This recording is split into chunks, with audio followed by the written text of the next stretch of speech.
Hey, everybody. Cameron here with The Real World. Today, on episode 2 of The Real World podcast, we are discussing Doctor Strange in the MCU.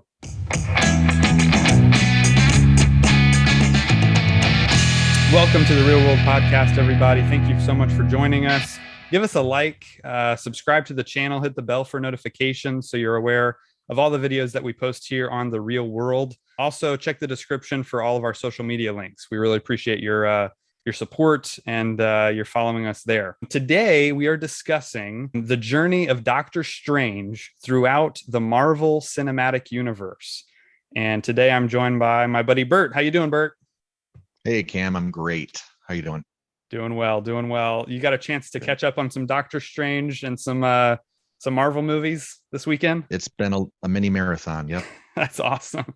That's great. Yeah, I got to catch up on a few too. And we both got to see the new film, Doctor Strange and the Multiverse of Madness. So we will be discussing that at the end of the podcast, both with and without spoilers. So everything we cover up front here will be all spoiler discussion, covering everything from the first Doctor Strange movie all the way up to Spider-Man No Way Home.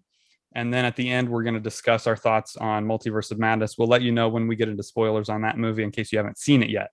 All right, so we are discussing Doctor Strange in the Marvel Cinematic Universe. Now, in case you don't know what the Marvel Cinematic Universe is, it is the largest, most profitable movie franchise of all time. And it's only been around since 2008. So it's a pretty incredible feat that Marvel Studios president Kevin Feige and his team have been able to pull off just a little over a decade. So MCU is what it's abbreviated as, Marvel Cinematic Universe. Whenever you see MCU or hear us say the MCU, that's what we're referring to. It's this interconnected shared universe of films, started back in 2008 with Iron Man. So the first Iron Man movie all the way now through Doctor Strange and the Multiverse of Madness is what the Marvel Cinematic Universe is made up of. They also now have series on Disney Plus that they've expanded out to, some short films they've made over the years, various other movies and shows. So yeah, that's what the MCU is, in case you've been living under a rock for the past decade or so. So, I've seen every Marvel Cinematic Universe film in the theater. I was there opening weekend with Iron Man. I remember vividly seeing it, my parents taking me and us just coming out of the theater, just, ready to see more. That post-credit scene when Nick Fury shows up. I was already a comic book guy. I'd been collecting comics since I was about 12. I think I was around 16 when I saw Iron Man. And so, yeah, when Nick Fury showed up at the end, I was just lost it. I was like, what? They're doing the Avengers? That's going to be crazy. So, yeah, I think that's one good thing too, with us discussing. Yeah, I have zero comic book knowledge. right. I go into a movie, regardless of canon, regardless of, the prequels, leading up to this. Right. I just want this movie to entertain me. Yeah. We won't talk about Terminator, but that's why I go into even those movies, right. I don't care about the prior movies. Is this movie in front of me good? So it's quite a bit different than, and you're not, maybe to the level of some people, but some people that are into the comics, they really want it to be exactly like the comics. Yes. I don't know the comimics. I don't care about the comics really. Sure. So it's good to have that balance. Yeah, absolutely. No, that's going to be great. So I didn't ask you this before, but what is your experience with the Marvel movies? Have you seen them all in theaters like because I go to like midnight showings when they used to have midnight showings. They don't really do that anymore. Have you seen them all in theaters? Have you? Well, first of all, I haven't seen them all. Like? Okay. I've seen probably 3/4 of them. I haven't seen the Guardians of the Galaxy movies, and I haven't watched some of the newer ones like Eternals, but like I did watch Shang-Chi. Okay. But the last couple of years, I've been to the theater a handful of times, but but even some of the prior ones, like I definitely saw all of the Avengers movies in the theater, I believe. Right. And probably at least one of the probably the second Captain America, and maybe the third. Okay. Gotcha. Aside from that, maybe a Thor movie here and there, that kind of thing. Right. But definitely not. Most of them I watched on video. Okay. Gotcha. Yeah. Gotcha. Cool. Okay. Well, do you remember the first one you saw in theaters? When you kind of came into the whole thing? I'm going to say probably the Avengers. Okay, cool. I was a little late getting into it. Yeah. Not too late though. Yeah. That's still pretty early on. Yeah. That's great. Mm-hmm. Okay, cool. The one I saw the most was Avengers Age of Ultron, Oh, which I really? think which I think is actually, it gets better every time I watch it. It's funny you say that, and we'll Yeah. we'll get into it more on Yeah. another time. But yeah, I Yeah. did rewatch that one, recently, Cool. and I had it sort of lower on my list. I don't know Yeah. why. I just had Yeah. forgotten it for the most Right. part because I thought it was really good, Yeah, it's pretty really good. underrated. Yeah, Yeah. it's definitely an underrated one. I think I saw it 5 times in the Oh theater. wow, in the I really, theater. yeah, I that that beats me. I think the most times I've seen a movie in the theater is probably three, and I think yeah. that was a few movies, Independence Day being one. But Right. Okay. anyway, Gotcha. Yeah. I was dating my wife at the time. It was an excuse to go, go out with her, I guess. That was why we ended up sure, seeing got it. to take Because advantage of those. Yeah. she's kind of sick of it right now. She's like, I can never watch that movie again. I'm like, okay, whatever. So, Right. anyways, so, you know, yeah, Marvel, they've been killing it at the box office. I mean, every one of their movies makes money. I don't think there's been a dud yet. They're doing a great job telling a big, long story. It kind of feels like a TV show in a way. You kind of get to know these characters in each movie, and they kind of build to this, big finale. It flows a lot better than say X-Men, and maybe even Definitely. Star Wars, but definitely X-Men. And I Sure. love almost all the X-Men movies, Me too. and even the younger versions and of the characters in that. I like Sure. almost all the casting choices, Yeah. but there's a lot more noticeable problems in Sure. that universe. Continuity. Yeah, a lot more of Continuity those. issues. And some of them do Yeah. bother me, but I still Right. love almost every one of those films. Yeah. But yeah. I agree. Yeah. The Marvel Cinematic Universe has been very consistent with their continuity. It's really incredible. You think about how many movies. I think Multiverse of Madness is the 28th Marvel film, and then you add on top of that the shows, the new series they're doing. I mean, it's really mind-boggling when you think about how much they have to keep in order, especially now that we're dealing with alternate realities and timelines and all kinds of crazy stuff. So yeah, they've definitely done a great job, and they're the most profitable because they're dealing with characters that people care about, right? I mean, we go back into these movies over and over again to see what's going to happen to this character next time and what they're going to go through, and they're relatable characters, and they're just telling really good stories that people are obviously connecting with on a major level worldwide, which is really cool to see. Yeah, at no Um, time have they really dropped the quality with no, the storytelling or the um effects because they're pretty effects they, heavy. they At are. no point have I seen one where they just phoned it in. Yeah, Maybe an occasional moment in a movie, sure, sure, but sure. that's they're fully committed and Yeah. fans see that, I think, and that's paid off for them. I agree, big time. Yeah, I think I've given every MCU movie a positive review. Like it's 3 stars or I'm up. pretty much there. I'm pretty Yeah, much there. Yeah, and a yeah, couple things that right. we'll talk about, Sure, but sure. yeah. Yeah, yeah. So overall, they're doing a great job. So yeah, we just wanted to get into Doctor Strange because his new movie is out. We thought he would be a great character to discuss. He has kind of an interesting journey throughout the MCU in his own movies and in other crossover event films. So we wanted to discuss all those. So I guess let's just jump right in with Doctor Strange. That was his first appearance, was his first film.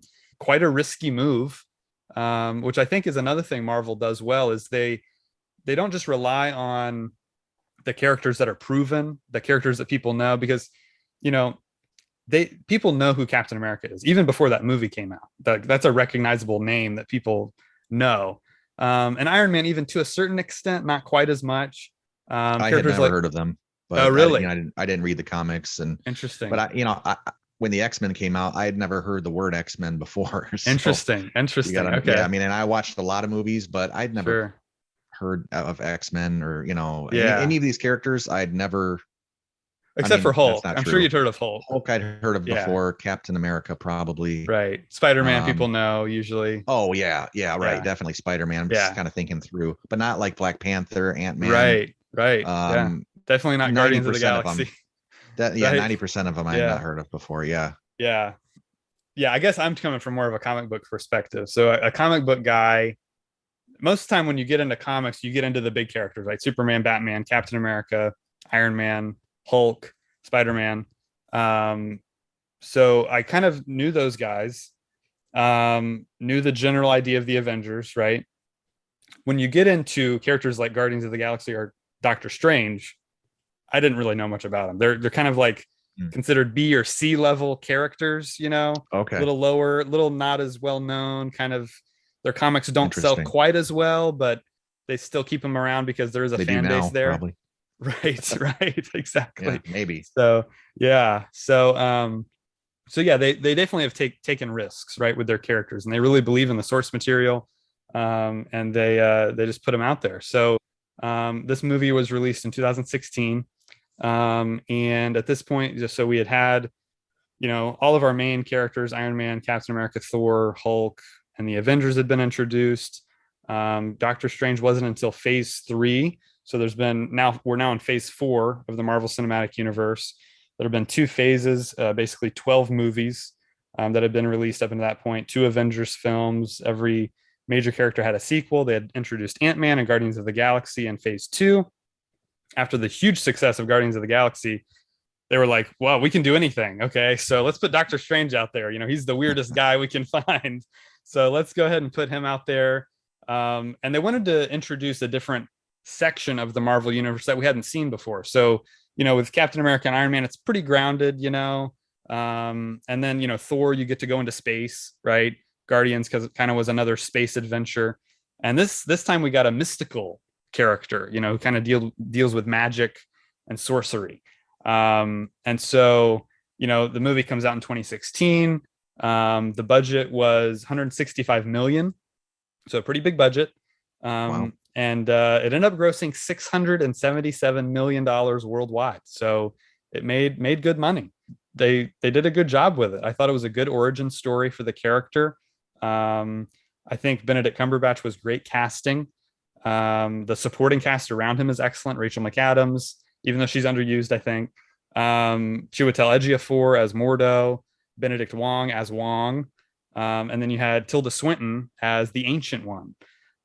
So pretty good cast. Of course, the villain, Mads Mikkelsen, who's one of my favorite actors. I think he's a really good actor. I like him in everything I've seen him in. And so, yeah, this movie, it was just a very different film that we hadn't seen before in this universe. And it's the 14th Marvel movie overall. And yeah, they took a risk on it. So what are your thoughts on Doctor Strange, the first film? First of all, as I said before, I like pretty much all the Marvel films, but this one is not one of my favorite ones, but I did like the movie. So Yeah, whatever I say, that doesn't mean I didn't like the movie. sure. But I mean, I think the movie starts out with a good premise, with him being a Mm-hmm. neurosurgeon and he gets in the car accident, and Yeah. that's a good lead up. I like Mm-hmm. that a lot. I feel like in Doctor Strange 1 that at a certain point they shift from developing his character and making it more about developing the universe of the magic. And I'm not saying it's a problem. I just think that the movie kind of became about that. It became sort of like a CGI spectacle. Yeah. And that said, I mean, the CGI is incredible. I mean, it does remind me a lot of Inception. I feel like they took some Right. cues, obviously, Definitely. like some of the things here from Right. Inception, but then they Yeah. really ratcheted it up right from the first scene with Tilda Swinton, Right. doing all the, flipping the buildings on their side. And Yes. there's so much going on that you can't even really see it all in the Yeah. frame, even on video, Right. because that's how much detail there is. Yeah. And I can really appreciate that. I Right. mean, anywhere you look, there's something else spinning around, or, Yeah. Yeah. there's so much to take in. And that's a lot of effort and a lot of artistry. And, I can appreciate that. Sure. They But yeah. the Disney Plus version uh has the uh IMAX. So if you have Oh, Disney Plus, it opens up to the IMAX really? format. Yeah. Okay. Okay. Yeah. So if you Wow. guys Yeah. have Disney Plus out there that are listening to this, definitely check it out on there. Yeah. That would be even more to take in. Yeah. But so I feel like the second half of the movie, it's a lot of people, chasing each other around and trying to further explain like who's the most powerful, how it all works, and Right. that's fine. It's just not as compelling to me as something that's more character driven. Sure. That's the impression I got. So, but again, I want to say that the film really to me is kind of like pure entertainment. Like Yeah. and not that there's no substance, but I feel like the reason why this isn't one of my favorite Marvel films is because I don't have that emotional attachment because the CGI becomes sort of the star in the second half. Sure. And it's no fault of the actors. Yeah. And I agree. Cumberbatch is a fun name to say, It and he is. was really good. And he was really good. I Yeah. like him as that character. Yeah. He plays it well. It kind of similar to Tony Stark in a He way, is. the way it's written. He And is. so it's interesting that the two of them square off to some extent in Right. Infinity Infinity War. War. Yeah. Yeah. Yeah, yeah. So I liked it, but to me, it's more of an entertainment kind of film, and Yeah. it doesn't have the emotional weight of like I just rewatched. I mean, just Infinity War just gets me every time. I mean, it's just so Yeah. heavy. I just feel like it's Right. heavy. Maybe everybody doesn't feel that way. I just Sure. feel like you spend all this time with these characters, and it really, really gut punches you a few times in that movie. Yes. So that's the difference between those two, for instance. Yeah, yeah, I got you. I agree with you to a large extent. I think this first Doctor Strange film, with any origin story, you have to lay the groundwork, right? Especially when you're introducing a totally new side of a universe that we know.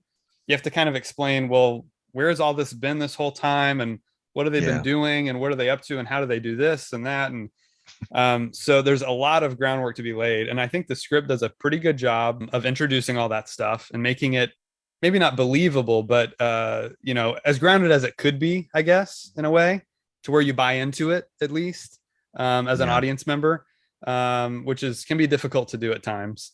So I think it works on that level. I think like you said, the introduction of Doctor Strange is great in the first half of the film, very character driven. He is very much like Tony, very much an egocentric kind of character, neurosurgeon who's kind of just in it for the glory. He's very wealthy, but then when he's in that car accident, he kind of is, it's kind of like Tony going to the cave, basically. He's kind of yeah, dropped to yeah. rock bottom, Right. um, and then becomes desperate to kind of regain the use of his hands, and through that learns about the mystic arts, and so brings them on this journey. And I think it's a good movie. I think the themes of the film. My brother just rewatched it, and he was like, "This is kind of a better movie than I thought it was." And I agree. I think every time I watch it, I get more out of it. It's one of those MCU movies where it kind of gets bumped up a little bit when I watch it. Um, they introduce the whole theme of his fear of failure, his arrogance. He kind of has to deal with all that, and in the end, you know, make the ultimate sacrifice of getting stuck in that time loop. Which I really like that part of the third act, where it is CGI heavy, but they are doing some cool stuff with. It's not just him versus another sorcerer. MCU has been accused of Yeah, doing that, where yeah. they'll just take a Oh, villain with the same power and have them battle, and then it's over. And I do like he does that with Caecilius, obviously, but when he gets into the dark dimension with Dormammu, he has to come up with this kind of clever way to trap him, and he traps yeah. him I in that do. time loop. I really like that ending. That's Yeah, a good way to to end it. yeah, Unexpected, but the whole sequence is pretty fun. yeah. It is really cool, and it, of course, it furthers the larger MCU story. This is what's great about producer Kevin Feige. He's got this whole story planned out in his head, and he Mm. really was building towards Infinity War. We can see that through the films Yeah. when they're introducing these Infinity Stones, and you Yep. kind of don't know it until the end of the movie. They say it's an Infinity Stone that he's been using to control time and that Yeah. whole thing. So yeah, all in all, I really enjoy this one. It has it has its issues, like you said, overused CGI. Although that like you said, that first mind bending scene where he's kind of traveling through the multiverse is such a cool looking scene that really stands out, visually. A lot of crazy visuals in the movie, and like you said, the Inception kind of style. A lot of people borrow from Nolan. We know this, and so it's definitely inventive though, and I really enjoy that stuff. So yeah, all in all, solid movie. I think I gave it like 3.5 stars, something like that is where it is. It is lower on my Marvel rankings, but a solid film nonetheless. Yeah, I did want to throw this in too. Yeah.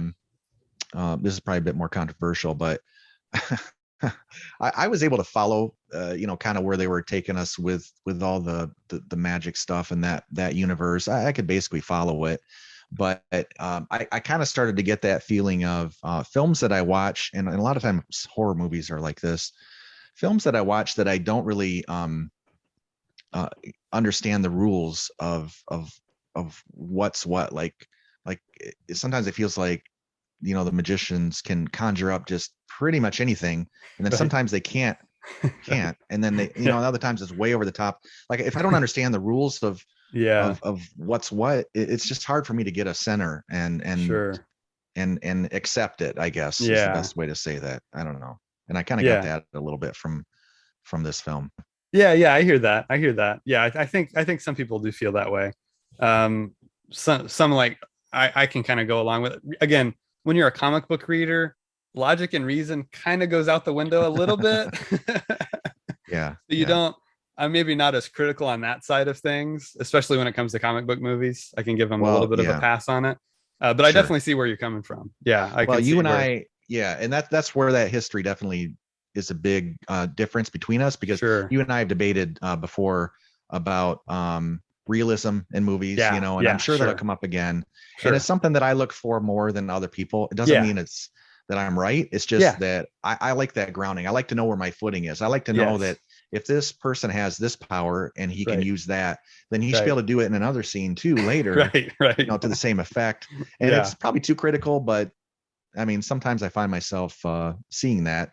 That's And I saw a fine. little Yeah. bit of that. I felt like I saw a little bit of that in Doctor Strange 1. Yeah. Sure. Sure. Sure. Yeah. That's totally legit criticism. And I'll say it over and over again. Art is, subjective. So all these films are like that. We'll pick apart different things about movies, and that's what's fun about having a conversation like this. So, cool. Anything else on Doctor Strange you wanted to throw Just that out? I think I'd probably give it a 5 out of 10, so like two and Okay, a half out of cool. five, Yeah, maybe slightly higher, but yeah, and then I would recommend it, but I would sure. say it's probably about a 5 for me. Yeah. Okay, gotcha. Yeah, that's good. That's Yeah. good to know. Cool. All right. So moving Mhm. forward, the next appearance by Doctor Strange is 1 year later. If we're looking at the release calendar of Marvel movies, there was a movie that came out called Thor Ragnarok. There are a lot of big fans of this movie out there, and I see why. It's a really fun movie to watch. But he makes an appearance in that film. You'll have to tell me about it because I don't remember. I have seen Ragnarok, but only once, and it's been a few years. Okay, so actually, if we back up a little bit, the post credit scene of Doctor Strange, Marvel always does a post credit scene, right? So after the credits of Doctor Strange, we see Strange sitting in the Sanctum Sanctorum, and across from him is sitting Thor.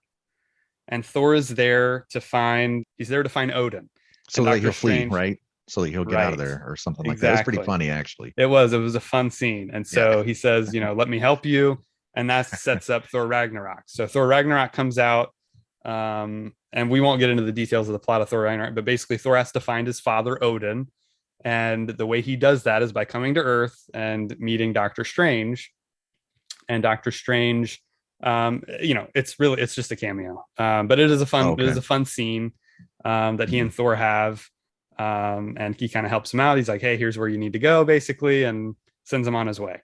Okay. So it's pretty brief, but it is a fun moment, and it is another way of building these characters. So we're like, oh, okay, so now Thor knows him, so Yeah. maybe they'll Right. meet again Right. eventually or something, And so it's just Maybe one in of the those cool war. moments that interconnects this whole universe, which Yeah. makes it fun to watch. Hmm. It makes it unique from other film franchises. So Right. so that was that.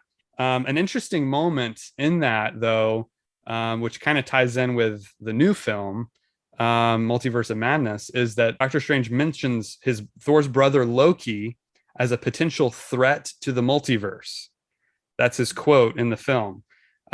So even way back then, I think Feige knew, hey, we're going to eventually go to this multiverse thing. So let me just plant this little line of dialogue in here so that, when people look back, they'll say, whoa, he had it all planned out. So that's pretty neat to see. Little things like that, the little details that you miss on the first time. All right. So moving on now to a movie that I know you really enjoy. His next appearance is Avengers Infinity War. So after that Thor Ragnarok scene, we don't see Doctor Strange again until Avengers Infinity War, the big crossover event featuring all the Avengers, Guardians of the Galaxy, Doctor Strange, they're all in there, right? That film starts off with Thanos attacking Thor's ship, and then we see Hulk sent to Earth. He crash lands right in the Sanctum Sanctorum, where Doctor Strange and Wong are walking down the stairs, and they see him crash, and he says Thanos is coming, and that kind of sets up the whole movie. Yeah, and that great New Yeah, York scene right after that. exactly. So yeah, Avengers Infinity War features Doctor Strange in a major role. He does play a very big part in this film. I guess I can get your thoughts on it. I really like his role in this movie. I think I think Benedict Cumberbatch is even more comfortable in the role. I think also something I didn't mention about Doctor Strange was his accent. I felt was a little off in a couple spots, and it's much better here. It didn't really distract me too much in the first Doctor I Strange. didn't even notice. Really? Yeah. No. On Yeah. on rewatches, there's a couple lines that he says, and I'm like, oh, his English accent's coming out a little bit there, but it's not too bad. It's nothing super noticeable if you're not looking for it. But yeah, overall, Infinity War, I think his role here is excellent. He's now the Sorcerer Supreme. You know, he's facing his greatest threat. He's teaming up with all these characters we know. His relationship with Tony and Spider-Man is just excellent. All their stuff in space. The battle with Thanos he has is awesome. You know, he's able to actually hold his own. He's really the only one who can go toe to toe with Thanos for any amount of time. And so yeah, I thought his entire his arc in that film is actually pretty good. I mean, he goes from, you know, the beginning of the movie saying, you know, if it comes to saving you or the kid or the Infinity Stone, I will not hesitate to let you die. And by the end of the movie, you know, he gives up the stone. So really interesting role he has in that film. What are your thoughts on his role in Infinity War? Well, obviously, it's one of my favorite films. It's way up on my list of favorite films of all time. And interestingly enough, even though I didn't love Doctor Strange, I mean, I liked it, but I didn't love it. The way that he was brought into Infinity War, I mean, he essentially supplants almost everyone else as the hero of the film, right? Yeah. Starting right with that New York scene, right. He basically takes over. And Iron Man, it's not like he's a slouch, but right. You know, I'm talking about that first sort of battle with the two messengers or whatever they're called that are sent down from the ship to try to collect the stone. I mean, Doctor Strange really makes his presence known. But I mean, throughout the film, yeah, like you said, he stands toe to toe with Thanos. Almost, you could almost say he almost defeats him. And he's really given some of the absolute best moments of that extremely epic film. And so even though, you know, I didn't walk out of Doctor Strange thinking, oh, that was the greatest movie ever, I thought he was just superior in Infinity War, and it worked for me. You know, I didn't have any problem with it. It wasn't like, I mean, you would almost think I would maybe be sort of offended that Tony Stark was you know, having to in some ways take a backseat to Doctor Strange. But I don't know, he was just given some of the best moments in the film, and it really delivers, and it's just perfect. It's just, he's great in it. I agree. It may be, honestly, it's probably it is my favorite film with him in it, and it might be my favorite version of him, if you will, too. Great. Yeah, that's awesome. Where does his performance rank in amongst all of those great performances in Infinity War? Would you put his pretty high on the list as far as? Yeah, that's what I'm saying. Is like, I can't think of too many characters that I enjoyed more. Yeah. While watching that, you know, probably Tony Stark is right up there too. Right.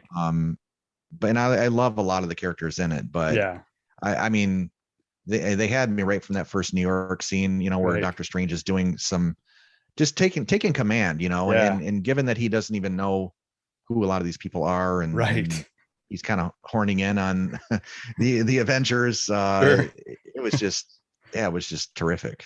So I think he may be my favorite character in that movie. It's possible. Yeah. Awesome. I didn't think about that, but he's right up there. Yeah.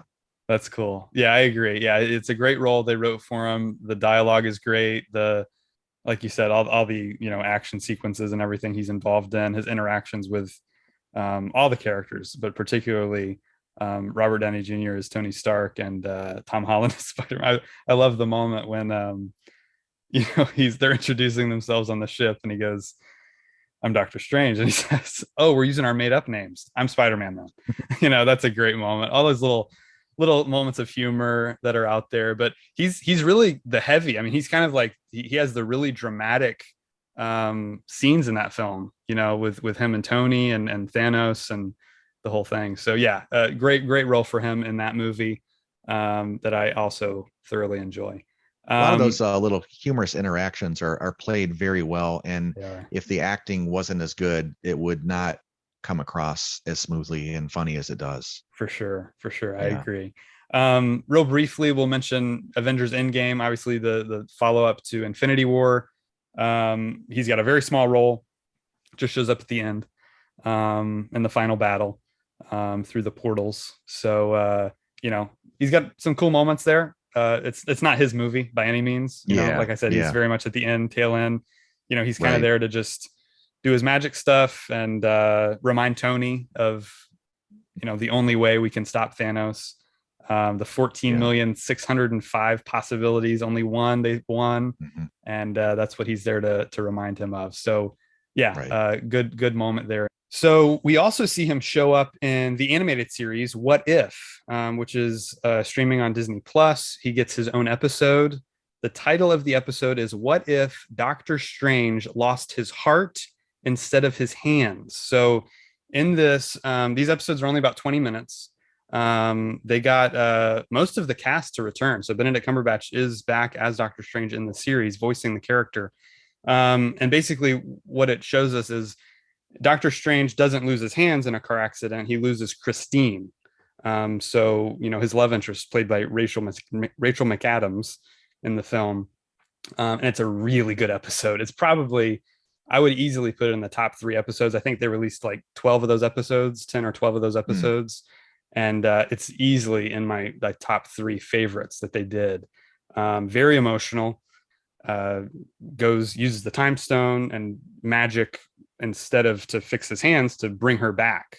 And so yeah, a lot of really kind of intense moments, really good visuals, and great story. So if you haven't seen that, I definitely recommend it. If you're a Doctor Strange fan or not, it's just a really cool little 20-minute story that they told in that episode.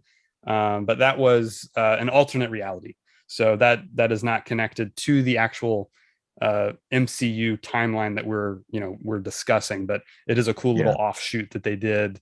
Kind of, it's called What If because it's like, what if this happened? And those are based on comic books. There's an entire comic book called What If. That specific story is not told in the comics, but they kind of use the What If comics as inspiration to tell these various stories that they're telling in that animated series. All right, so the next film Doctor Strange makes an appearance in, Spider-Man No Way Home, picks up right after Spider-Man Far From Home, which is picking up right after Avengers Endgame. So Avengers Endgame, Spider-Man Far From Home, Spider-Man goes on a trip to Europe. At the end of that movie, Mysterio reveals his secret identity to the world. And so he's dealing with the fallout of his secret identity being revealed in No Way Home. Causes a lot of issues for him. He ends up going to Doctor Strange, who we met in Infinity War. So they've already got that relationship established. And then he asks him to make everyone forget that Peter Parker is Spider-Man. What are your thoughts on Strange's role here? He kind of, a lot of people are kind of upset with Strange in this film that he kind of makes this decision to help Peter Parker and make everyone forget, casting this kind of dangerous spell. We find out that Wong is now the Sorcerer Supreme because Doctor Strange was, snapped away by Thanos. I think they call it the blip, when everyone was blipped away. So while he was gone, Wong became Sorcerer Supreme. Now he's still Sorcerer Supreme, and Doctor Strange, against Wong's wishes, decides to help Peter and cast this rather dangerous spell to make the world forget that Peter Parker is Spider-Man. In the course of that, of course, Peter messes with the spell. He's like, wait, I want my girlfriend to know, and my aunt and my friend, and I, and it all gets messed up. And that's what causes this multiverse chaos that we're now experiencing in these Marvel movies, unleashing these villains that we've seen in previous Marvel films who know that Peter Parker is Spider-Man. And so, yeah, some people think that Doctor Strange made the wrong choice here. Don't know why he did this. Very irresponsible. What are your thoughts? I'll give my thoughts in a second, but what are your thoughts on Strange's role here? I feel like this is not my favorite version of him, Okay. because he kind of gets shortchanged a little bit. Yeah. He first of all, he's extra grumpy in this movie, and you don't get a lot of the fun. I mean, there's some witty kind of funny things that do happen between Sure. he and Spider-Man, but Right. yeah, I just feel like he's extra grumpy. And then he definitely does seem to just go ahead and jump into this spell that he's going to cast, which you find out pretty quickly that it's going to change every single person on Earth, apparently.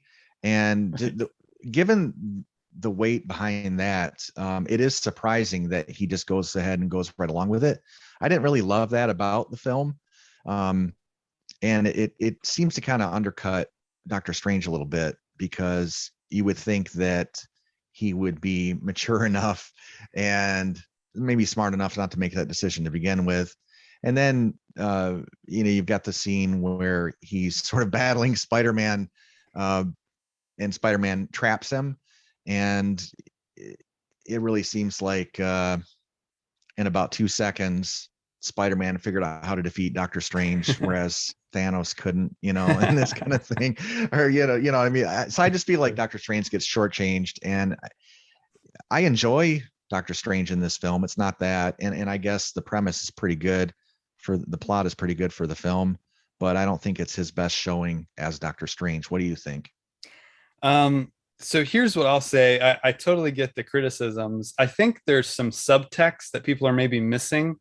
Um, Going off of, Strange and Peter's experience in Infinity War and Endgame, right? So they meet each other. Strange is very flippant about Spider-Man and Tony Stark. He doesn't really want to have anything to do with them. They end up saving the world together. When they come back, of course, the sacrifice that has to be made is Tony Stark, who is, Peter's mentor. He's essentially the Marvel Cinematic Universe version of Uncle Ben, right? So that's kind of how I think of Tony in many ways. Is he's Peter's mentor. He's the one that teaches him how to be a superhero, right? Mhm. He has a line, and I think it's in Homecoming, where, Peter says to Tony, I was just trying to be like you. And Tony says, I wanted you to be better. And so he's kind of teaching him that responsibility thing that Uncle Ben always teaches him. Yeah, And I think true. that what Strange is feeling at the beginning of No Way Home, when Peter confronts him, is a lot of guilt.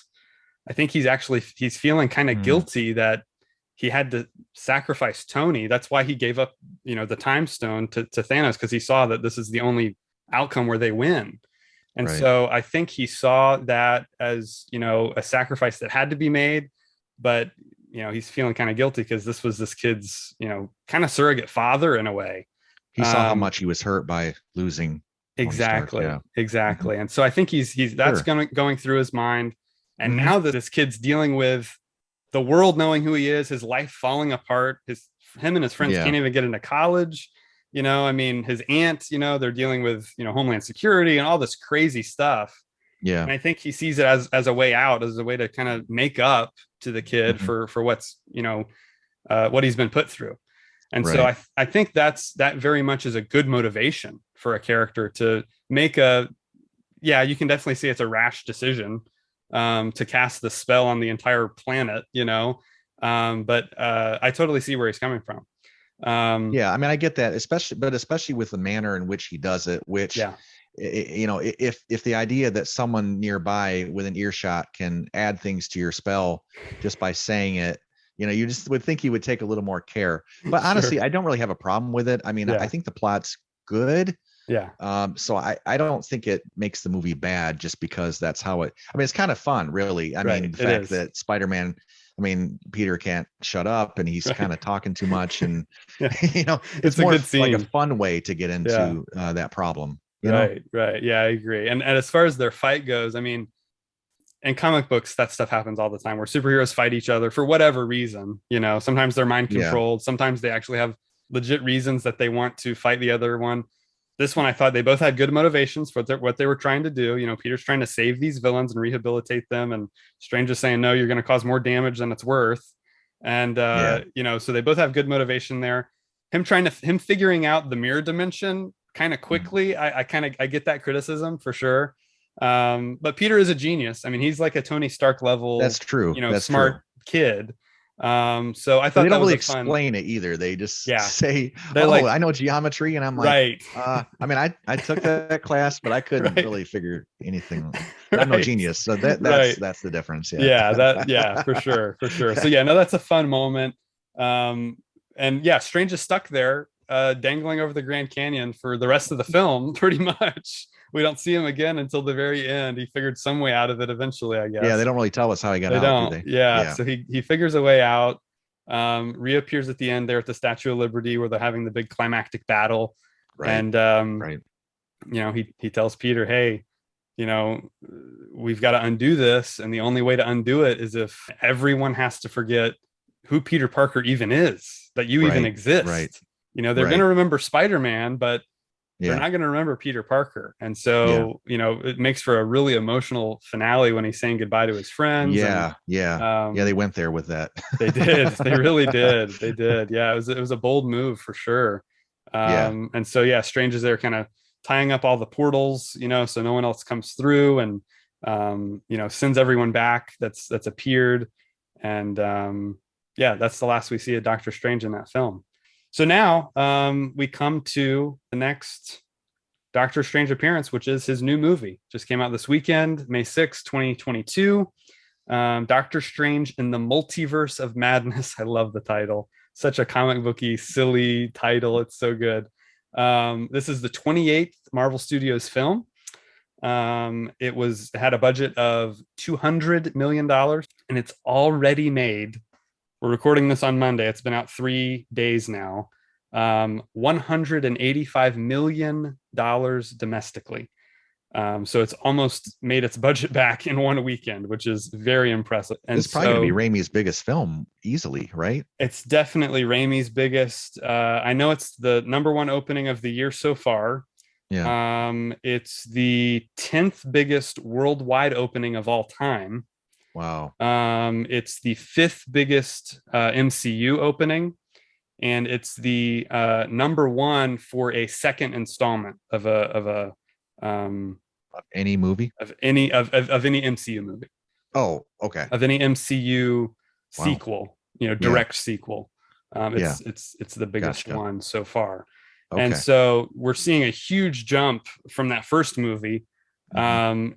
The characters become so popular. And again, like we discussed, it has a lot to do with his roles in Infinity War and Endgame, and of course Spider-Man coming hot on the trails of that. So Mhm. yeah, it's a big movie, making a lot of money. And it's so strange that everyone now knows who Doctor Strange is. It's such a weird thing, Yeah. especially for a comic book fan who wasn't very familiar with the character. Now he's opening blockbuster movies. It's the power of Marvel. They can pretty much slap their logo on anything and it'll make money. So Right. it's pretty cool. It's directed by Sam Raimi. We're going to be talking a lot about Raimi. I'm a huge Raimi fan. He's the mastermind behind the sequel. I think he was the perfect choice to direct. Of course, returning cast, we have Benedict Cumberbatch back. We also have Rachel McAdams, Benedict Wong, Chiwetel Ejiofor returns as Mordo. New additions to the cast, including Xochitl Gomez as America Chavez and Elizabeth Olsen as Wanda Maximoff. So we're just going to give our spoiler-free thoughts briefly. For those of you who haven't seen it yet, that don't want to be spoiled, but want a quick kind of rundown of what we thought of the film.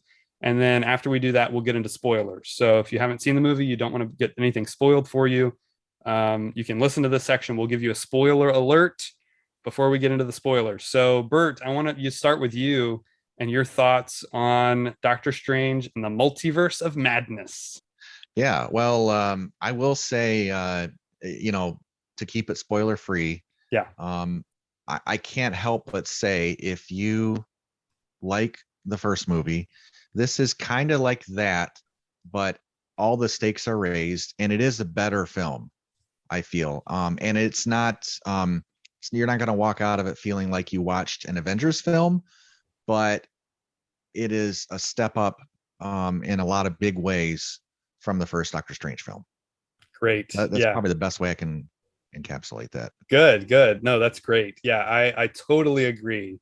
That this film, groundwork is laid for the character. We know who this guy is. We know where he comes from. We know what he does. We know all that. And so they were really able to hit the ground running, and coming hot on the heels of No Way Home, you kind of just jump right into this whole multiverse idea. And they're able to just do so much with that visually. I mean, visually, this film is stunning. I really, really enjoyed the visuals, and I really thought they did some really interesting things with the characters. I really enjoyed all the performances. I really enjoyed, the score really stood out to me this time, for one specific reason we'll get into in the spoilers. But Danny Elfman, he's a pretty reliable guy when it comes to scores, and I thought he did a particularly good job here. I agree.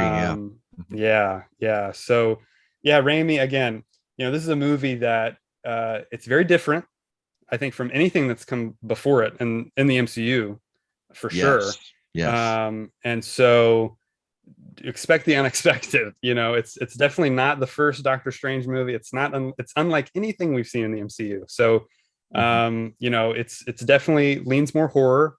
Sam Raimi's known for that. So if you know who Sam Raimi is and you're a fan of him, you'll definitely like this. If you're more of just a casual Marvel fan, maybe not. It's definitely gonna test some audiences, with where they take things as far as the horror and the violence and some disturbing imagery. But it's done with Raimi's kind of comedic tone. He has that interesting horror comedy blend that you definitely see here as well. So yeah, very unique movie, which I had a blast watching. My brother and I went. We're both big Raimi guys, and we had a blast. So I definitely recommend it. But it's not for everyone.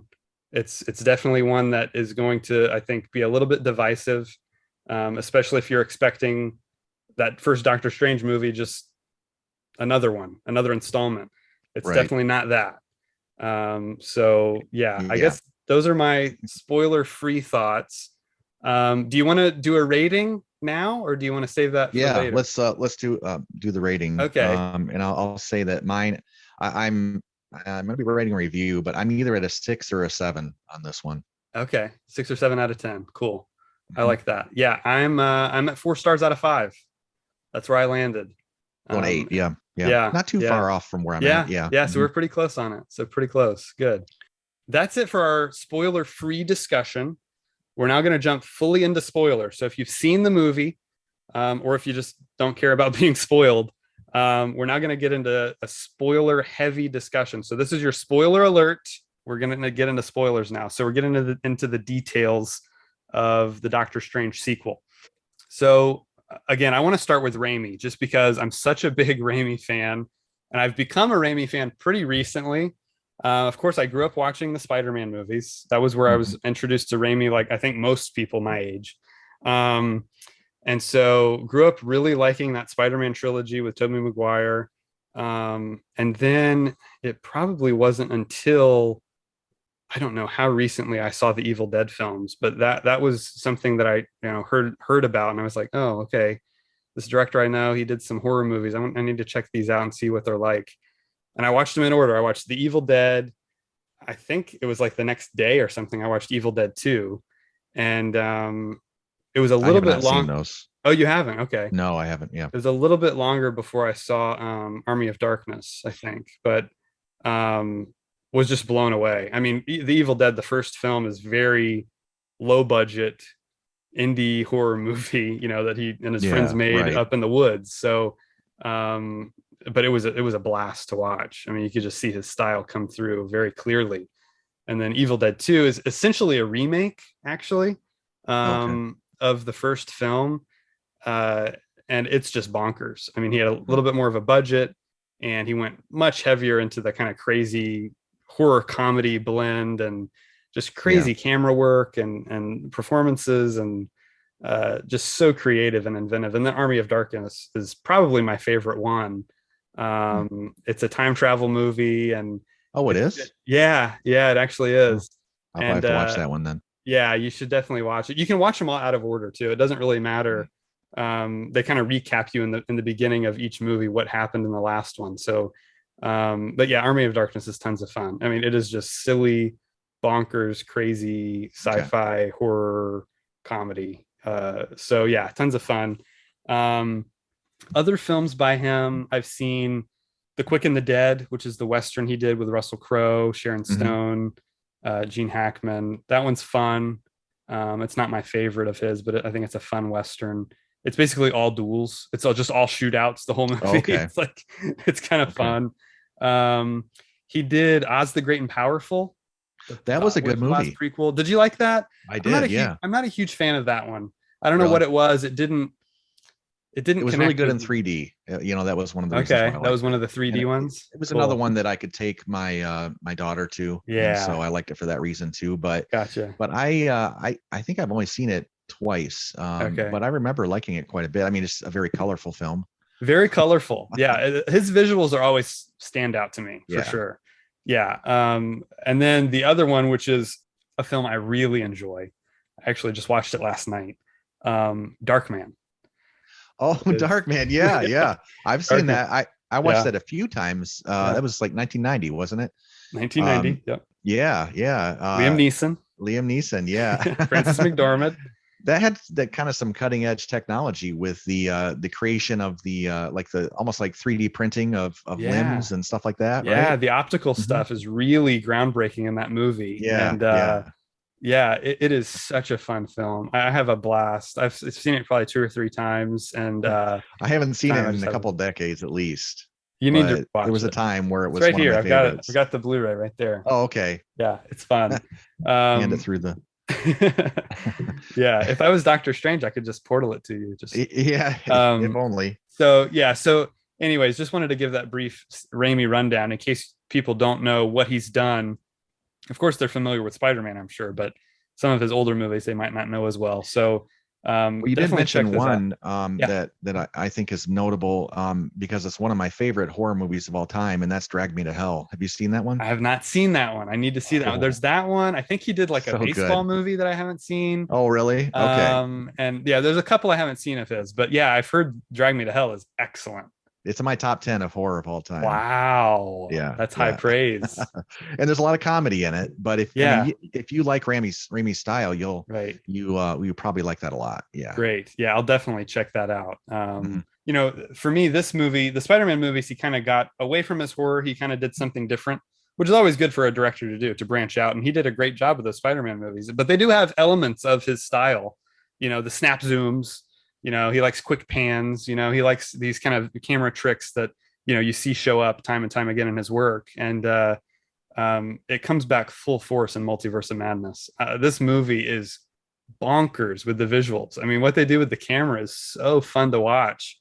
And, that goes a long way for me. I've said before, I'm big into visual storytelling and the visuals of a film. So this movie really impressed me on that front. What did you think about the visual side of things? I mean, for as much as I talked about Doctor Strange 1, I mean, this was even more so. This one didn't seem to be the same though as the first one with the Right, visuals. right. But I mean, they were just so creative. I mean, that's all Yeah, I can say is that I when I was watching the credits, I mean, they go by too fast to count, yeah, but there must have been like 100 separate artists on top of the CGI animators. Yeah. There's like 100 artists just for the Right. artistry. And I'm Yes. thinking, you put all of those people in a room, and I don't know how they made any sense of it, Right. or how you direct something like that, and you have 100 Yeah. people doing artwork, and then you got to relay that to 100 or 200 animators, Yeah. and they're, I it just blows my mind. But Yeah. I mean, there's really not any movie that's ever been made that has more impressive CGI visuals than this movie. Yeah. You know? It's up there with the best. I totally Yeah, agree. The yeah. CGI I was, can't say it's the best, but yeah. it's basically the best. I mean, it's basically as good as any of the Avengers films, anything else I've seen. Yeah. You know? I agree. I agree. Yeah. The CGI was mostly flawless. I mean, I didn't really ever, it never stood out as, ooh, that's some bad CGI there.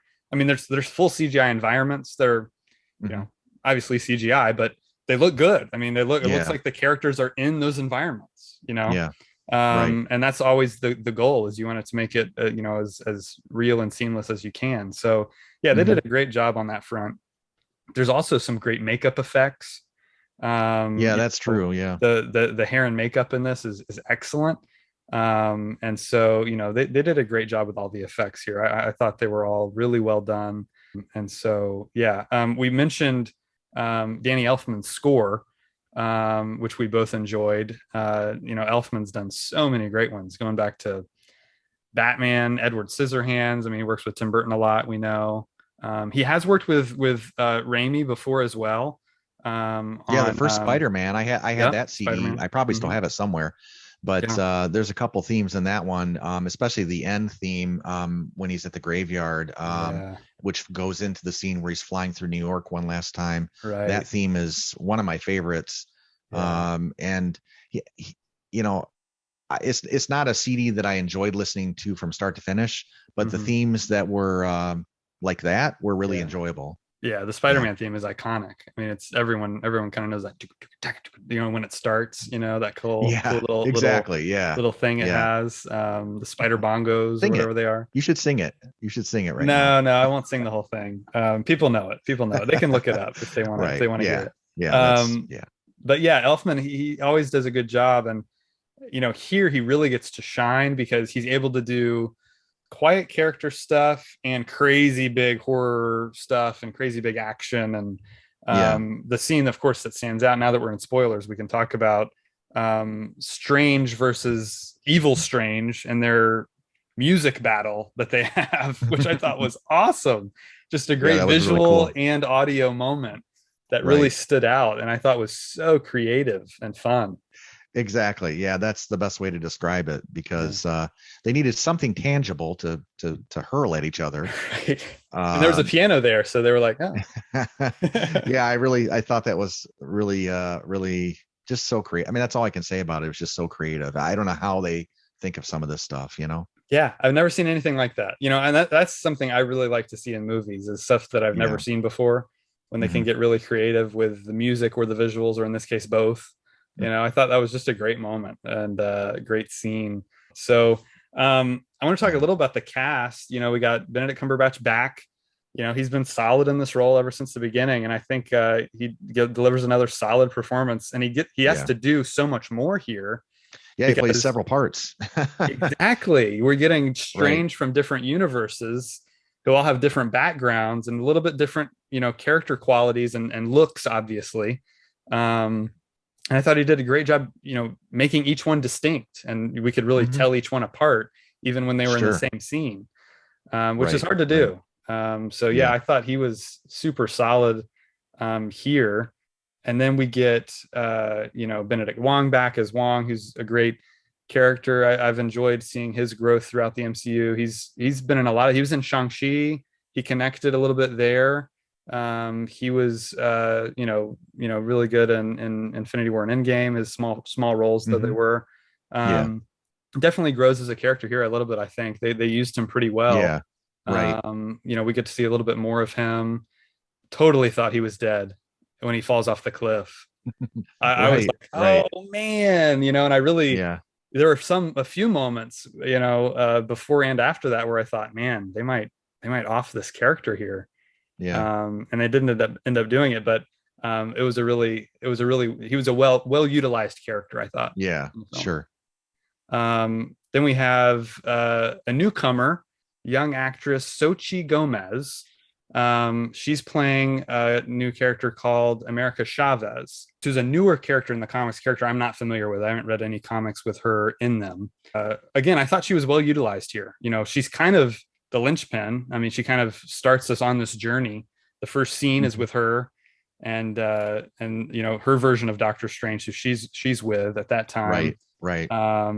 And she has a cool power where she can travel across the multiverse. So she's the one that can kind of allow our characters to go between these different universes.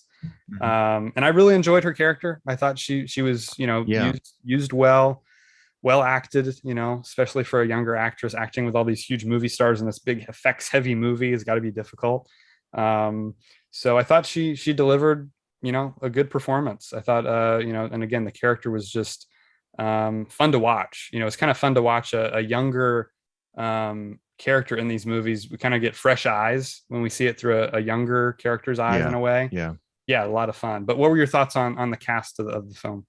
Yeah, well, and to talk about America, the girl, I thought her superpower was kind of refreshing and unique, and it's a perfect way to be able to take you through the film, you know, because how else are you gonna, you know, get to the different dimensions or you know, whatever you call them. And one thing, I didn't want to jump too far back, but you know, I wanted to mention too, the best effect I think in this film was when they fall through 10 or 15 dimensions back to back. And that has to be probably the most jaw-dropping digital sequence that I've probably ever seen, you know. I know, because you're going from them live action, them on a set, to a fully animated. I mean, the one section was fully animated. It was like you were watching a cartoon.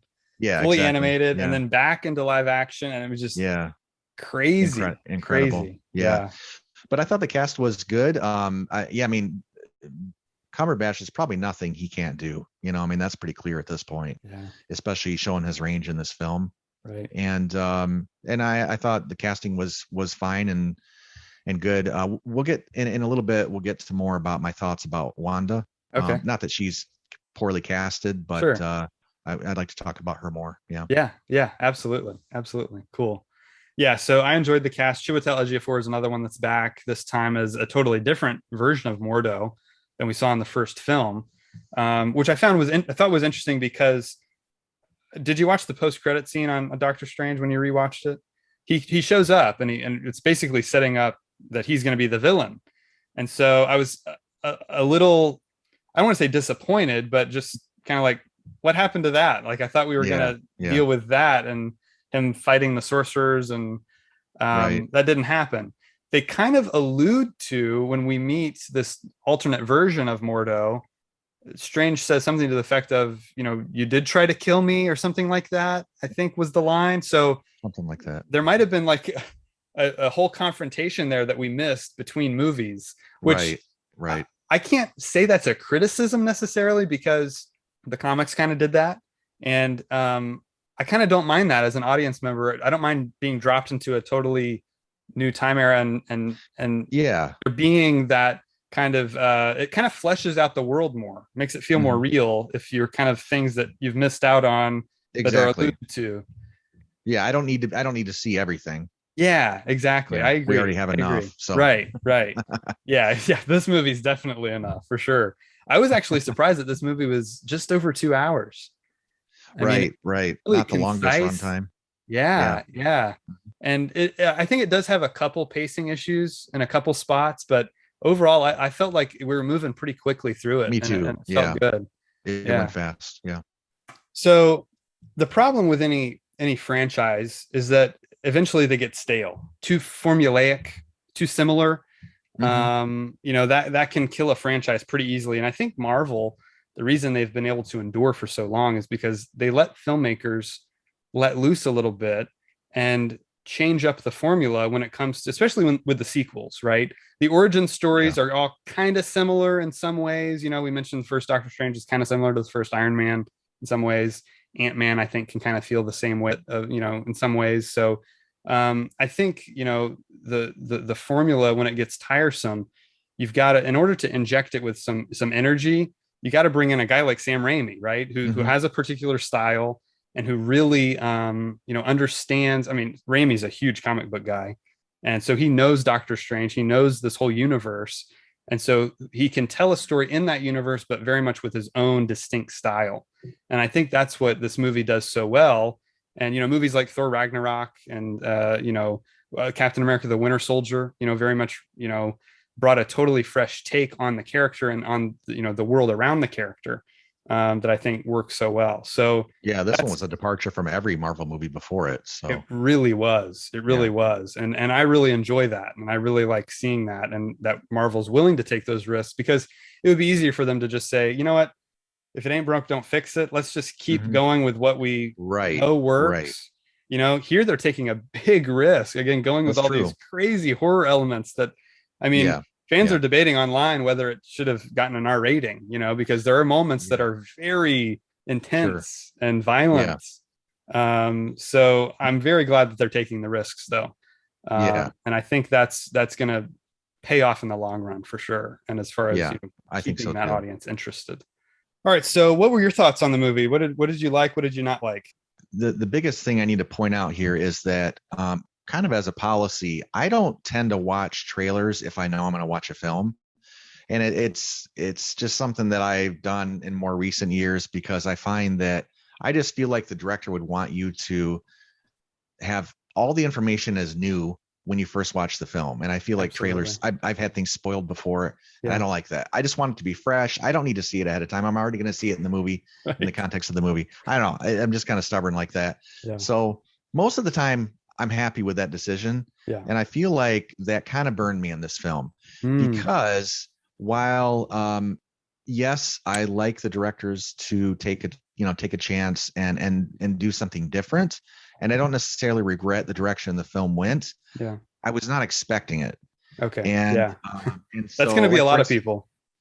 Right. And so, for instance, I saw that, just real quick, I saw that Wanda was a character in it. I didn't even know she was the villain, or that it was, she was in an adversarial role, or whatever you want to call it. And so I was a little disappointed that was what I was being given, because I didn't really, she was good. I just don't know that I wanted her to be the villain. And I also don't know that I wanted Marvel to make a horror superhero film. I enjoyed it, and I enjoyed it quite a bit. But I just found myself in a little bit of a state of disbelief as I was watching the film. And I shouldn't have, because I mean, Raimi Spider-Man films have a lot lighter, but some horror elements. But I really wasn't expecting the length to which he took it. Some of the reanimation things that took place reminding me of some movies like The Frighteners, and so it really took it to quite an extreme as well. So I think that in a subsequent viewing, knowing what I'm going to be getting, I might actually like it more. That's why I'm more at like a 6 or a 7. Because I just found myself going, we're doing a horror movie, like even though I was enjoying what I was seeing, if that makes sense. Also, the scene with the Illuminati. By the time we got to that scene, we were in a film where basically people are trying to stop Wanda.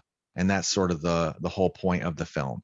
So then when we got to this part with the Illuminati, the first thing I thought, well, first I was trying to figure out who was who and that kind of thing, because I'm not that great, but I figured out that John Krasinski was obviously one of the Fantastic Four, thanks to the giant 4 on his shirt. And I think is he the stretchy guy? Is that him? He is. He's Mr. Fantastic. So I've got to mention briefly our theater experience, because go ahead. I don't know what your theater was like, but we're there on a Friday night, right? We were late night showing, like 10 p.m. Friday night. You could tell, I mean, everyone was a Marvel fan in this theater. I mean, the Marvel Studios logo comes up and they start cheering. I mean, that's the kind Gotcha. of fans we were with. So, I and didn't we have were that experience. Yeah. okay. So we were in it, right? I mean, and me Yeah. and my Yeah. brother are right in there with them, just rooting and Right. hollering along. So Marvel Studios logo comes up, huge cheer. So there were cheers throughout, big laughs, all big Mhm. reactions. And Yeah. but by far the biggest reaction was John Krasinski as Mr. Fantastic. I mean, people lost it. I don't know if you know, this is a fan casting, right? So when people go online and say, hey, this actor needs to play this role, and it catches Really? on, yeah, and it catches on. Oh, This has been a thing for, I want to say, like the past 5 years or more, maybe. Krasinski is the Yeah. thing. Oh, Krasinski as Mr. Fantastic has been a big thing for Marvel fans for a while. And so obviously Kevin Feige at Marvel caught wind of this and said, all right, yeah. let's throw him a bone and we'll cast, Mr. Krasinski here as Reed Richards. So yeah, that got a huge reaction. Everyone just lost their minds when he came on screen. Yeah. I mean, really, all the Illuminati. Seeing Haley Atwell back as Peggy Carter, now Captain Right. Carter, who was Right. introduced in the What If animated series also. Okay. And then, of course, Patrick Stewart got a huge reaction when he came out as Professor X in the yellow Right. wheelchair, the hover chair, which is from the animated series. Oh, And okay. actually, Yeah. when he I comes out wondered. in the chair, we hear which is the animated series theme song. Really? So Okay. they were really Yeah, I didn't know that. catering to fans like Yeah. hardcore fans like me who have been around it and have seen all this stuff. Right. So yeah, we were losing it in the theater. But yeah, go ahead with your thoughts on the Illuminati. Okay. When I saw them and who they were and the actors and that kind of thing, I thought, okay, this is going to be absolutely epic. And Wanda is obviously extremely powerful, Right. but we're about to see some serious action. Like I thought this is going to be insane. And I feel like instead she just one by one dispatches them.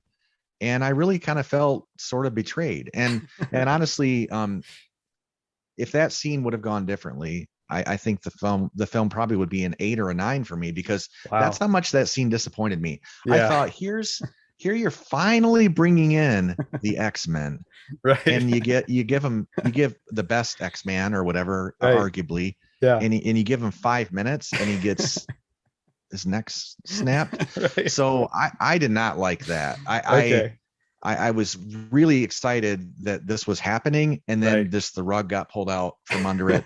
Yeah. So that was very disappointing. So those Right. are kind of Right. my biggest reactions to watching the film. Sure. Sure. I hear you. No, I totally can understand that reaction because yeah, it is built up as kind of, oh, these guys are like, they mean business. These are like the most powerful beings in this universe. We're about That to too, see, yeah. yeah, we're about to see a big battle here. And they even Yeah. show us um this team defeating Thanos. Well, they don't show them defeating Thanos, but they show that this team did defeat Thanos in this universe, or Strange did by using, the Darkhold. Hmm. Um, and so they're obviously a formidable team. But Yeah, if you would have given me a scene kind of like the scene where they're on what's that planet, and Strange is fighting Thanos with Spider-Man yeah, and on Titan, yeah, Titan. yeah, Yeah, if you would have given me a scene along those lines, right. I probably would have given this film at least an 8, if not a 9. Sure, sure. Yeah, You I know, can sure. I can I can totally see that, because yeah, again, they do kind of build it up, and when she comes out and they come out against her, I mean, I don't know, because we don't know the details of how this team defeated Thanos. We're told that it's mainly by Strange using the Darkhold, but so we don't know how big a role the other, superheroes played in that. But yeah, when Wanda shows up, I mean, she makes pretty quick work of him. I mean, Mr. Fantastic goes out very quickly, which I don't know what he could have. Grotesquely, yeah. Right, I don't know what he could have done anyway. I I mean, don't know either, he's a but smart guy. He's not, his yeah, power set isn't really great yeah, for like fighting someone like Wanda. But right. um, yeah, I Well, mean, even yeah, Black Bolt. I mean, who's, we got to see what his power can do, to their version of Strange. yeah, He's yeah, extremely right, powerful, and she right, makes quick work of him. And right. Captain Carter and Captain Marvel put up kind of a fight, but Mm-hmm. and I actually I liked what they did with Professor X, making it a mind thing. Sure. I mean, they were on Because the right track, maybe. I don't know. I thought that was interesting. I really liked Yeah. how they shot that and made that a visual thing. I thought that was a fun moment. But yeah, they go out pretty quickly, and I think ultimately they do it for probably a couple of reasons. Number one, they want to show us how incredibly powerful Wanda is, and Mhm. that she has to be stopped at all costs. I think that's the number one thing they're trying to convey there. Number two, they may have only had those actors for a limited time, Mhm. so they probably could only shoot a couple quick things with them. Well, let me tell Um, you, when I saw what she did in this film, it had been maybe 6 months or longer that I'd seen Infinity War. So I okay. walked out of the movie and I was thinking, that ain't right. Like she's the most powerful out of all these characters. Like I just was kind of like frustrated about that. And so when I watched and rewatched Infinity War, I paid attention to what her, how much power she had. Right. And it did kind of remind me, based on how they present her in Infinity War, she is probably about the most powerful one. Yeah. So I was like, okay, fair enough. All Yeah. right. Right. But I still feel like She I almost just, defeats Thanos in Endgame as well, if you remember. yeah, Yeah. yeah, exactly. Yeah. Right. So I guess that tracks, but I just kind of, as I sort of step back and think about the way that scene was sort of wedged in there, I kind of feel like the movie was framed in, and somebody thought, you know what, we need to punch this up a little bit before we get to that last scene where the girl's in the cell. Right. Why don't we just bring in like a few, fan favorite things, Right. like you're talking about, Yeah. and Yeah. Yeah. then just have some exciting things go on, and then get to that. Right. Like I feel like it was kind of a thrown in, Yeah. just Kind of an wedged in there. afterthought. Yeah. Maybe it wasn't, but that's Yeah. how it came across when you have that kind of thing Right. occur, Right. which could be the basis of an entire film itself, and then Yes. instead you get maybe 10 minutes. I don't even know if it Right. was that long. Yeah. Yeah. No, I can definitely see that. I could, I don't know. Again, I don't know if that's what happened or not either.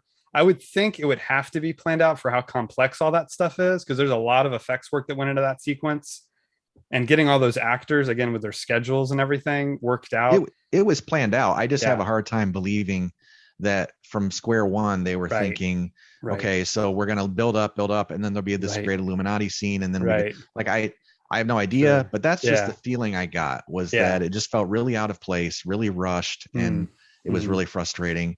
And so we're Right. talking about a movie I liked a whole lot, and Yeah. I did even like some of the Illuminati stuff. Sure. But it just could have been so much better. I feel like they Yeah. were on the precipice. Right. And I think what you're saying, yeah, they very well could be planning an Illuminati film. I mean, they're their own Yeah, team in the yeah. comics, and so they've got their entire own comic run. So Mhm. they very well could be just saying, "Hey, we're just going to plant this seed. Here's this version of this thing that we're going to actually Right. show you guys later." So in 10 years, when we see the Illuminati movie, it could be like, "Oh, that was a cool throwback to that, a cool kind of Easter egg or, seed that they planted back in a Multiverse of Madness." But yeah, it's hard to say. Yeah. We're not in Kevin Feige's head, so we don't really know.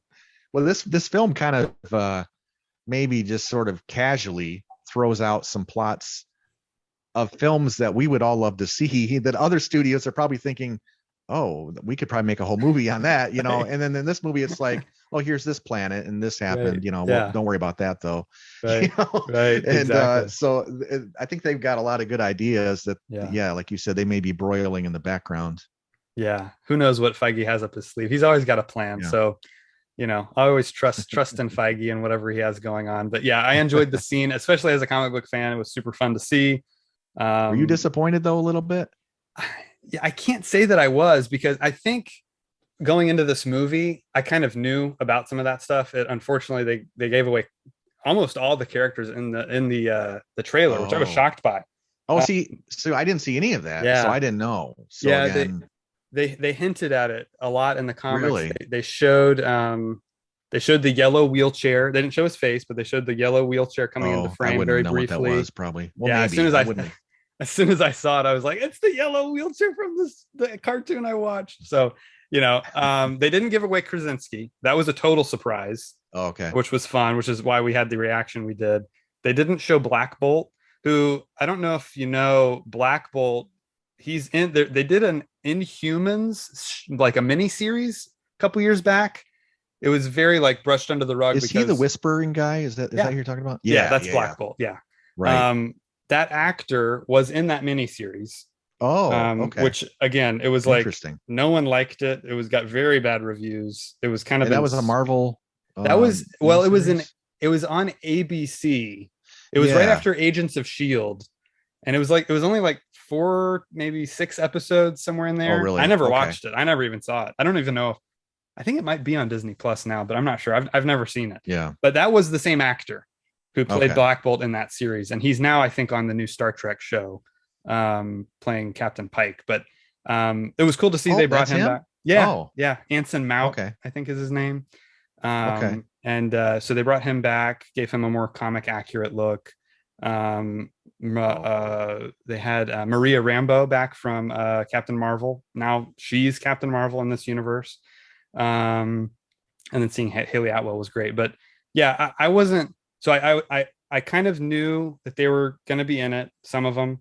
I didn't expect them to have a big role just because I knew the movie was a Doctor Strange movie with him and Wanda. I knew that was going to be the focus.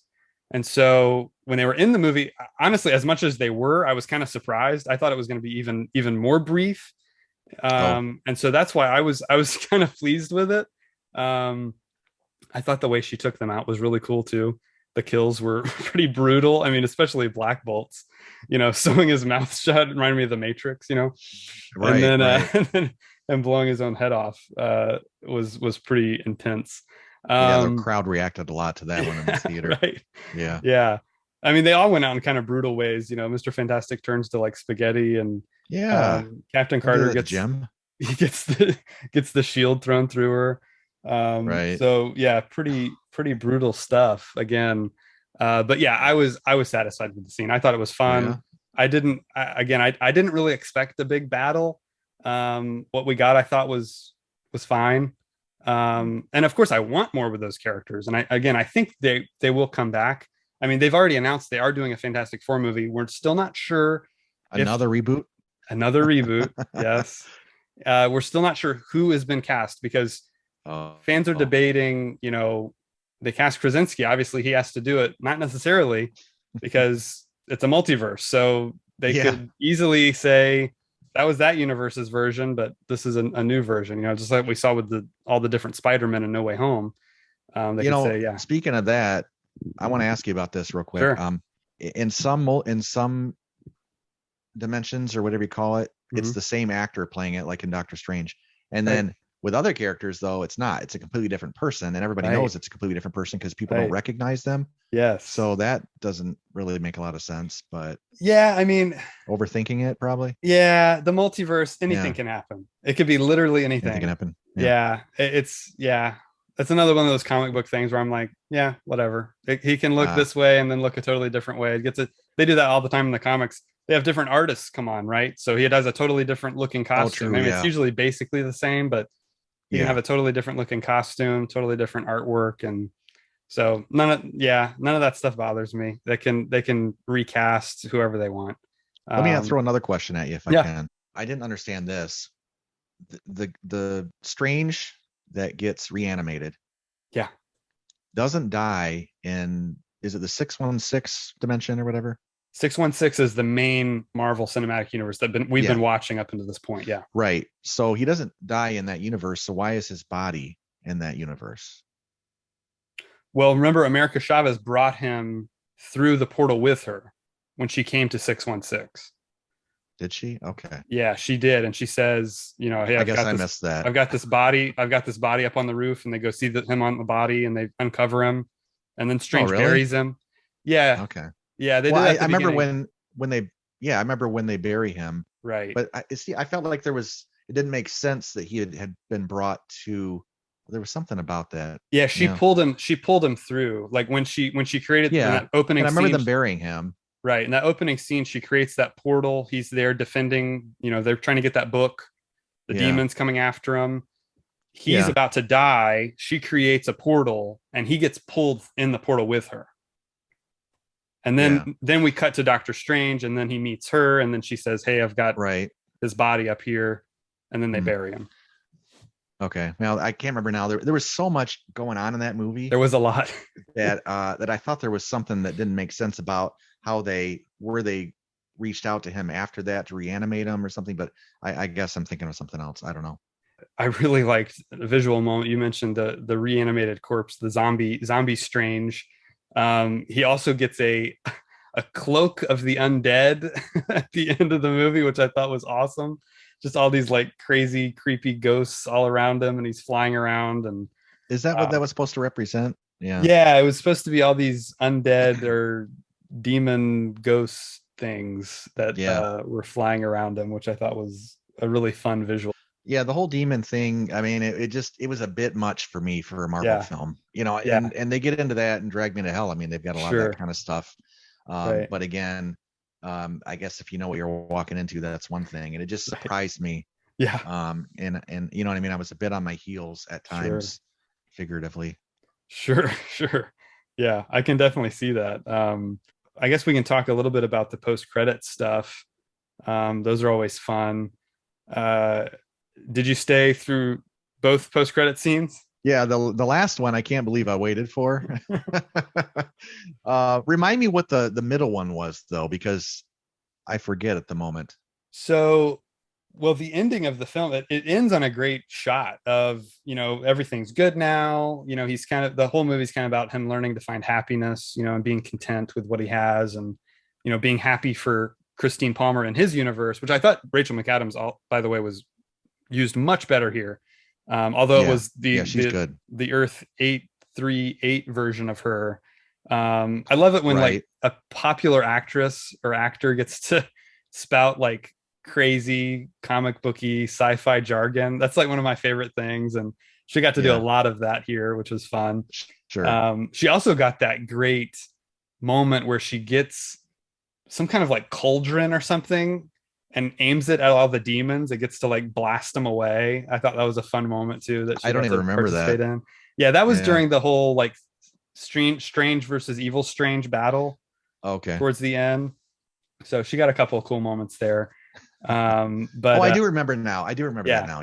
Yeah. Mhm. yeah. That was some Yep. fun stuff. So the end of the movie, it ends with, he's kind of, back in his reality, normal life. He's walking down the street, and then Yeah. all of a sudden he grows Boom. a third eye. Yeah. And that's how the movie ends. I was like, that was a great moment to end on. And then they kind of I like the scene we get. I kind of wish they had saved it. Maybe I don't know where they could have put it in, but maybe in a later post credit scene, in some other movie. Because I just Remind me of that for the middle one. What is that so middle what scene we again? have is it's another shot of him walking down the street. It's another day. He's like wearing a scarf. He's walking down the street sometime later, and then out of nowhere comes Charlize Theron, Oh. Oscar-winning actress. Uh-huh. Charlize Theron is now part of the MCU. I think every actor will be eventually. And so she's now in, and she says something about, what you did ruined the Oh, there multiverse. was an incursion or Something. something like Yeah, that. there's some other Yeah. incursion. You've got to come help me stop Yeah, it. that's right. Uses some like sword thing and opens up a portal. Is And she one of the Eternals or something? she's not. She's not. Okay. She's Yeah. actually a character from the comics. We've never met her in the MCU before. Oh, okay. She's a character named Another new Clea. one. Clea. Yeah, her name's Okay. Clea, and Clea is the niece of the character we met in the first Doctor Strange film, Dormammu, the big Oh, purple head that was floating that he had to defeat at the end of right. At the Doctor very Strange. end. So this is the niece of that This creature. is the niece of that I see the creature. resemblance now that you Yeah, say that. yeah. Well, the Yeah. purple, the purple gives it Yeah. away. So yeah, so she's the niece of Dormammu, and the main love interest of Doctor Strange in the comics. After, Oh, really? yeah, Oh, yeah, after Christine Palmer, um, they introduce Clea, and she and him go on all okay. these crazy mystical adventures. She's got all these Oh. mystical powers, much like Doctor Strange. Hmm. So yeah, I guess that's where we're going in the third Doctor Strange Well, movie. And it looked, she's up for some probably good action oriented films because yeah, I mean obviously she was really great in I can't remember the name of the film, but Mad it's Max Fury Road, yeah, Fury Road. Yeah, I awesome mean movie. she was Yeah, great in that she was. And with Atomic Blonde, some she did a budget. lot of great action in that Oh, I film as did see well. that. Yeah, Yeah. yeah, Yeah. So she's definitely a great addition to the MCU. I'm excited to see where they take that character. It looked like when she opened the portal, it looked like the Dark Dimension. So they could very well be going back after Dormammu or, something else, there. So yeah, that was a fun moment. That again, I kind of wish they had saved just because I really like ending on him just growing the third eye and going, whoa, what is that? Right before they jump right, into the portal, the eye pops back up again. He's like, let's go or whatever. And they jump in right. together. So, yeah, I'm very curious where they'll go with that in the sequel. And then the other post-credit scene, of course, which my brother and I got such a big kick out of because Bruce Campbell, I'm sure you know this. He cameos in all of Sam Raimi's films. They've known each Right, other since right. like college. He's in all the Evil Yeah, Dead movies. He's the main character actually. yeah. And so we got He's a in the kick out of it. Spider-Man movies. Yeah, He is. He makes a cameo in yeah. all the Spider-Man movies as different characters. So yeah, here he plays. I think he was credited as Pizza Papa, and Mm. they travel to the universe where he makes these pizza balls, which looked really good. Actually, I really want to try one of those. I don't know how you make them. But, so yeah, they make him. Doctor Strange casts a spell on him, makes him beat himself up, Hmm. and so we see him punch the last time, and he goes, "It's over." Right. And yeah, Yeah, that was a that great was the moment. one I was like, I probably could have just watched that on video, Right, but exactly. saved about 5 minutes of credits there. But Right. Yeah, they make you wait for the credits, which I like. I don't mind. I'll sit through credits of any movie actually. I don't know why. I like well, sometimes the I like music's good. sometimes the music's great. Yeah, Yeah. for sure. So yeah, so that was Doctor Strange in the Multiverse of Madness. Anything else you wanted to add before we wrap things up? I think I said what I needed to say and made my points. Yeah. And you know, I it is interesting the perspective. That's all I'll say because as a casual fan, I I thought, oh, this is gonna be they're gonna knock it out of the park with this, and like I said, I was disappointed. But you kind of took it in stride, so there you go. I mean, that's Yeah. that's kind of I think where we separated, and you gave it a little bit Right. higher than I did. So Right. Yeah. Yeah. because I And really next, enjoyed it otherwise. sure. Yeah. I will circle back to Wanda, the things you mentioned about Wanda. Um, her journey through the MCU, I think, has been really interesting because she's had no solo films. She's Yeah. only been in other people's movies, right? She first appeared in Age of Ultron. That was her introduction. I think then she went into Civil War. And then, of course, Infinity War, Endgame.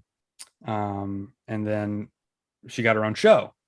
So And the she had a lot Disney, of screen time on that. I mean, that was a pretty the runtime of that at least when you add it up. it's I mean, it's like six there's a lot movies there. almost. Yeah, I mean Yeah. 6 episodes. Yeah. And some episodes were shorter than others, but yeah, that's where she really got her due and her time to shine. Mhm. Was on that series, and I know we've both seen it. I was actually a huge fan of that show. I think it is really unique. I think it threw me off guard watching that show. I really like the whole concept of just the way they did the sitcom thing. I mean, the first episode, I had no idea what was going on. I was like, "What are they just doing a Marvel sitcom now?" And then there's that little thing at the end where it's like, "Okay, something's not right here."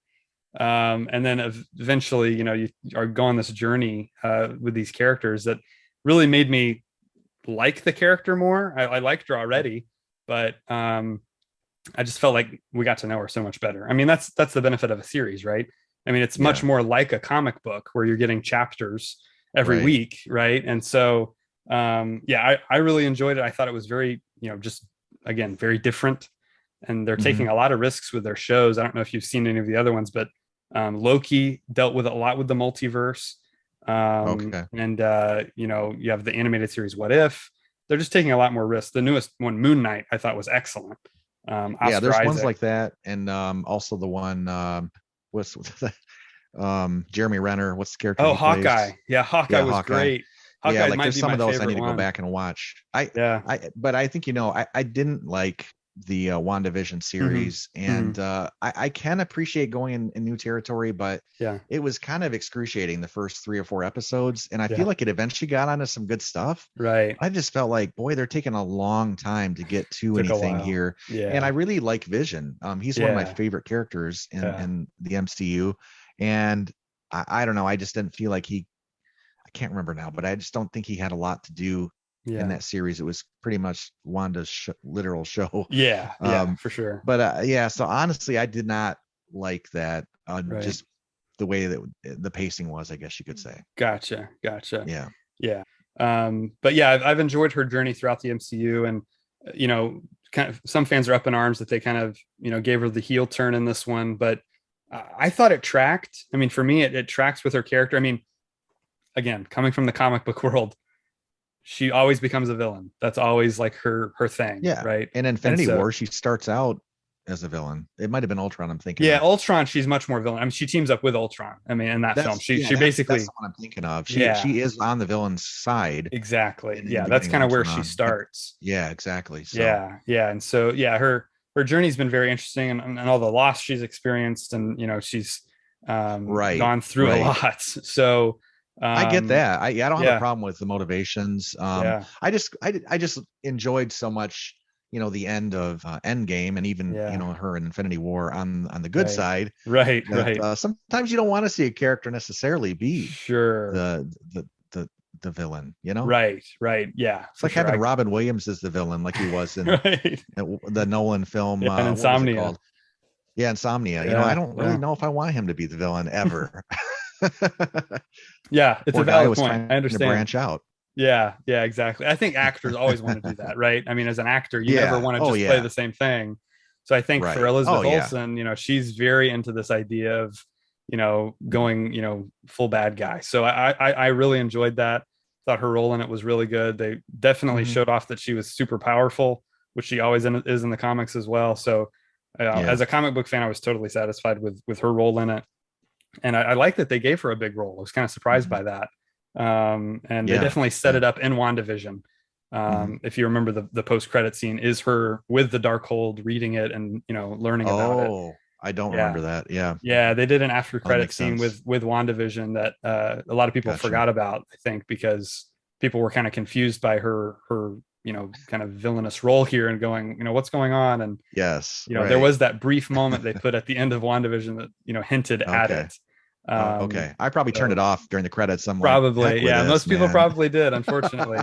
Yeah, so yeah, totally tracked, and I really enjoyed it, really enjoyed her role, and I'm curious to see if they bring her back, because at the end of this Right. movie she kind of seems to go out on kind of a heroic note. I mean, she Hmm. was saving everybody by doing that, but yeah, I'm curious to see if they bring her back, how they do it, because she's tied in with the X-Men. She's actually the Oh, daughter of really? Magneto. Yeah, Really? yeah. Her and Quicksilver are both the children of Magneto in the comics. Oh, And wait. Does she make an appearance in X-Men? Not the same actor, but is no? no, no, they've never had Scarlet Okay. Witch in any of Okay. the X-Men films. Quicksilver is Okay. in it. Quicksilver is Yeah, oh sure. Yeah, he's great. He's in great a in it, of couple of course. them, Yeah. and they hint at Right. Magneto being his dad.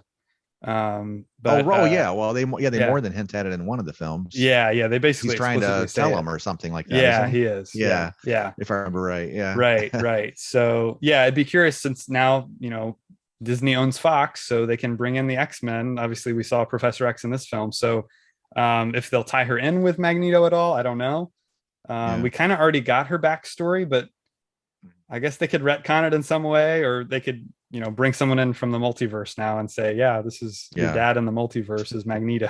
So I Right. don't know what they'll do, Right. but I'm curious to see where it goes. So great. Well, that was a great conversation.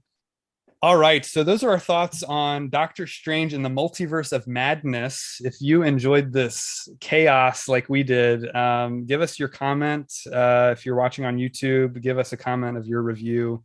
I'll be happy to interact with you on there. Follow us across social media, again, Facebook, Twitter, Instagram. We're all over the place. Just look for The Real World. I'll also put those in the description below too. So yeah, that was our Doctor Strange episode. Went on a long journey with Doctor Strange in this one. I enjoyed every second of it, and looking forward to where they go next. I think the next Marvel movie is Thor: Love and Thunder, which is out in July. So we'll definitely be discussing that one. We'll probably discuss all the Thor films leading into that one as well. So make sure you come back and join us.